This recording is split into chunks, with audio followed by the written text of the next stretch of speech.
మనకి వెంకట నరసమ్మ అనే పేషెంట్ సడన్గా ఇంట్లో డెత్ అవడం జరిగింది. యాక్చువల్గా ఆమెని టెస్ట్ చేయించుకోమని 4 డేస్ నుంచి కూడా మనం అడుగుతూ ఉన్నాము.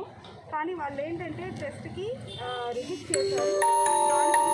ఏంటంటే కొంతమంది అసలు ఊర్లో ఎన్ని పాజిటివ్ కేసులు వస్తున్నాయి మనకు తెలియాలి అంటే కొంతమంది ప్రైవేట్ హాస్పిటల్స్లో చేసుకొని పోయి హోమ్ క్వారంటైన్లో చేయడం జరుగుతుంది.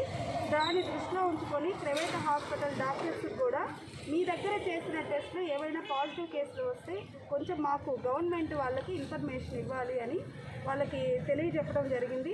వరకు ఇంతవరకు ఎవరు తీసుకురాలేదండి మా దృష్టికి.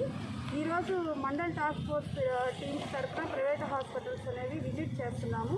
అక్కడ డాక్టర్స్కి కూడా మేము ఇలా మీరు టెస్ట్ చేసినప్పుడు పాజిటివ్ వస్తే ఆ ఇన్ఫర్మేషన్ కూడా మాకు ఇవ్వమని చెప్పాము. దానికి వాళ్ళు ఓకే అని చెప్పారు. మరిన్ని ఇంట్రెస్టింగ్ వీడియోస్ కోసం మా ఛానల్ సబ్స్క్రైబ్ చేయండి.